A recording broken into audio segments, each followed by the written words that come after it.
Assalamualaikum warahmatullahi wabarakatuh. Tabik pun, salam budaya. Para pecinta tenun Nusantara, khususnya sahabat tapis, sebagaimana janji saya waktu awal, kita akan memulai membahas tapis Lampung. Tapis Lampung yang saya katakan bahwa kurang lebih ada 30 jenis yang ada di saya. Kita akan membuktikan bahwa tapis yang akan kita bahas adalah tapis yang sudah cukup berumur. Ini sudah berumur berapa ratus tahun, karena ada yang bisa saya buktikan di tapis surat. Nah, oleh karena itu yang perdana ini, saya akan membahas tapis surat.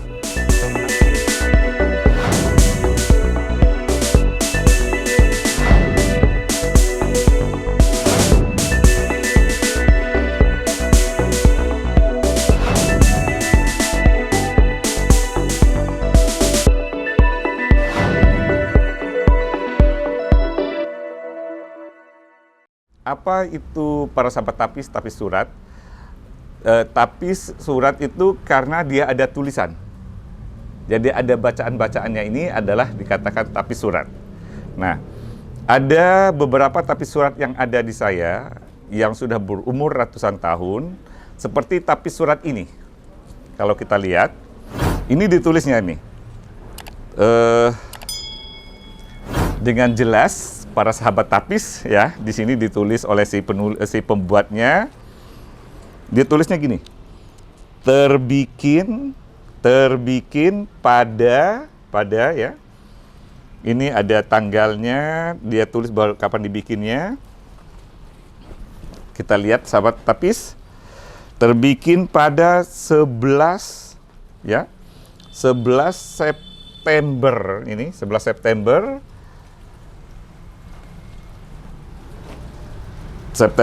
tahun 1915. Ya. Jadi tapis ini dibuatnya pada tahun 1915. Ini dua kali dibuatnya, 1915. Siapa yang pembuat ini? Ditulisnya ini. Ditulis ini saya Isah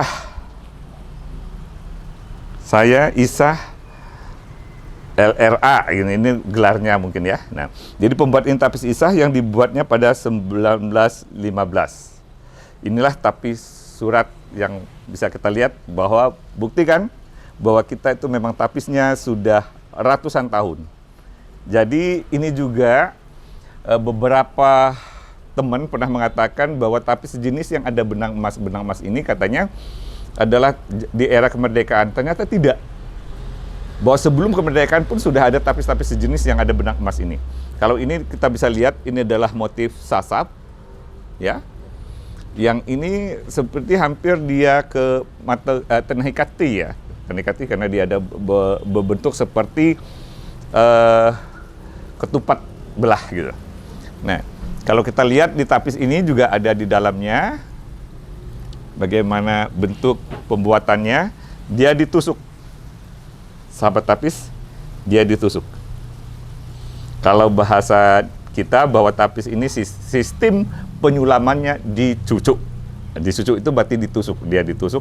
Jadi ini adalah benangnya ditempel di sini, nanti ditusuk dengan benang lainnya. Tentunya kainnya itu adalah kain hasil tenun, menggunakan kapas yang ditenun jadi benang, yang akhirnya menjadikan kain dengan pewarna alam. Ya, ini adalah pewarna alam. Oke, satu ini tapis surat ya. Bahwa kita sudah bisa membuktikan bahwa tapis surat ini juga 1915. Berarti kan tapis-tapis yang akan kita bahas bahwa memang tapis-tapis yang sudah berumur cukup tua. Ini ada lagi tapis surat juga. Ini tertulisan Mintar Tubumi gitu loh. Bahwa ini para pemiliknya Mintar Tubumi.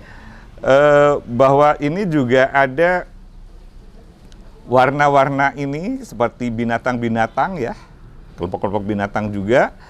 Ini adalah warna-warna yang sepertinya ditempel, sudah disulam. Nah, ini juga kalau di kita, ini benang-benang disulam, ini yang namanya banyak kita mengatakan orang-orang tapis atau orang antik mengatakan ini adalah pacar Cina. Jangan ditanya ya kenapa jadi pacarnya orang Cina, bukan begitu, pacar Cina. Artinya ada warna-warni ini. Inilah bukti tapis surat yang ada di kita juga udah ratusan tahun. Ya, sahabat tapis. Sudah itu, ini lagi ada tulisannya. Ya, namanya tapis surat ya, pasti ada tulisan sahabat tapis. Kan, sudah tulis Mangkubumi gitu, si pemakai gitu lah. Bahwa di sini adalah tapis-tapis surat. Nah ini bahwa tapis surat itu karena dia ada tulisannya dari jarang, tapi motifnya bermacam. Ini sasap, ini adalah motif ini nih, Laut Linau ini. Sebelum kita nanti akan membahas tapis Laut Linau, ini motif Laut Linau ini. Tapi ini adalah sasap, ini juga demikian. Nah uniknya tapis ini juga benang ini sama ini beda. Ini seperti dia menggunakan cucuk anda, tapi dibuatnya motif seperti sasap. Tapi ini bukan benang emas ini, sahabat tapis. Ini bukan benang emas. Kalau ini kan benang emas, ini bukan. Tapi dia tusuk lagi. Begitu rajinnya orang-orang dahulu ya. Oke sahabat tapis, berikutnya ini kita lihat juga lagi. Kalau di sini dia menggunakan motif cucuk rebung, ya. Ini dia sasap, tapi ini juga ada tulisannya. Macam-macam. Tulisannya itu apa? Ya tergantung dengan si pembuatnya. Bahwa dia apa yang akan dibuatnya gitu. Bahwa pakaian ini adalah pakaian apa gitu. Ini kan tertulis tetap papang di mereka. Ini kan tulis ini, pakaian para raja. Nah, gitu kan dia mengatakan bahwa ini pakaian pada raja. Walaupun nanti akan kita bahas tapis surat ini siapa pemakainya ya. Oke sahabat tapis, ikuti terus channel ini ya, karena kita akan membahas hal-hal yang warisan nenek moyang kita yang perlu kita lestarikan. Makanya ayo kita saling berbagi informasi. Saya di sini mengajak kita membahas berkenaan dengan tapis. Yang saat ini pertama kita bahas adalah tapis surat ya. Nah ini juga tulisannya, pakaian Mina Selamat. Nah dia maksudkan mungkin Mina Selamat, namanya Raja Marga. Nah, mungkin gelarnya ada Raja Marga dan sebagainya. Oke sahabat tapis yang saya hormati, yang berbahagia, semoga kita semua dalam keadaan sehat. Yuk bergabung dengan channel saya, yaitu dengan cara subscribe, like, and share, serta komen. Komen-komennya sangat saya butuhkan karena kita akan membahas tapis-tapis ini. Belum tentu juga saya mempunyai kemampuan atau pengetahuan, karena saya yakin pengetahuan saya juga masih cukup minim. Oleh karena itu, kalau ada yang memiliki pengetahuan lain, tolong untuk saya juga dibantu, maka komen-komennya. Ya, sahabat tapis, yuk ikuti terus, saya akan menjelaskan kedudukan dan fungsi dari tapis surat.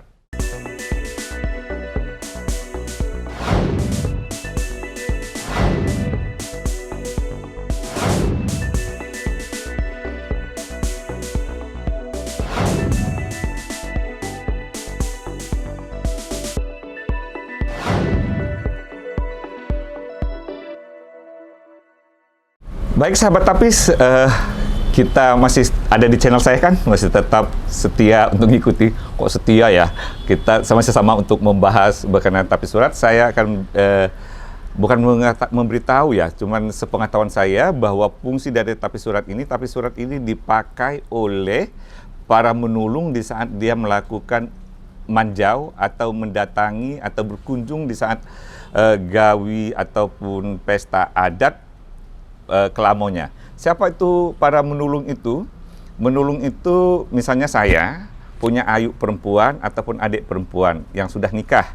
Nah, mereka itu menulung, sementara saya itu ada kelamonya. Dan mereka dalam berkunjung ke tempat saya memakai tapis surat. Jadi kedudukan tapis surat ini dipakai oleh para menulung di acara gawi adat para kelamonya, yaitu para keluarganya yang laki-laki. Jadi menulung itu adalah keluarga dari bapak saya gitu, tak tersayang perempuan gitu. Jadi yang perempuan-perempuan itu adalah namanya menulung. Datang ke tempat saudara laki-lakinya itu adalah kelamo namanya. Jadi mereka datang dengan gawi adat memakai tapis surat. Jadi fungsi tapis surat itu inilah dipakai oleh para menulung dalam menghadiri gawi adat. Oke, para sahabat tapis, demikian pengetahuan kita untuk penjelasan singkatnya. Mohon untuk sekali lagi subscribe, like, and share, serta komen. Tentunya ada di channel Bung Tam ini, kita akan membahas tapis. Ini baru satu loh yang kita bahas, baru yang perdana. Kenapa tapis surat yang saya dulu kan? Karena kita akan melihat, membuktikan bahwa tapis yang kita bahas itu memang tapis-tapis tua. Untuk ke depan, kan ada masih 29-an lagi, ada 29 kurang lebih atau sampai 30 lagi juga yang belum kita bahas. Boleh sahabat-sahabat tapis untuk mengusulkan yang mana dulu yang kita akan bahas. Tentunya apakah cucu Anda, cucu ratu, atau jung sarat, atau 500 kebar, terserah. Sahabat-sahabat tapis kaca juga boleh, ada juga inuh dan sebagainya. Ada juga cucuk rebung, cucuk pinggir, tapis areng, pertahanan raja, gunih cemaka, masih banyak lagi. Ada juga semaka, tapis kuning, kilauan Turki. Yuk, tetap ada di channel saya. Kita akan ngebahas tapis-tapis tua. Dan tolong di like and share sampai kita ketemu ngebahas tapis berikutnya. Terima kasih. Wassalamualaikum warahmatullahi wabarakatuh. Tabib pun.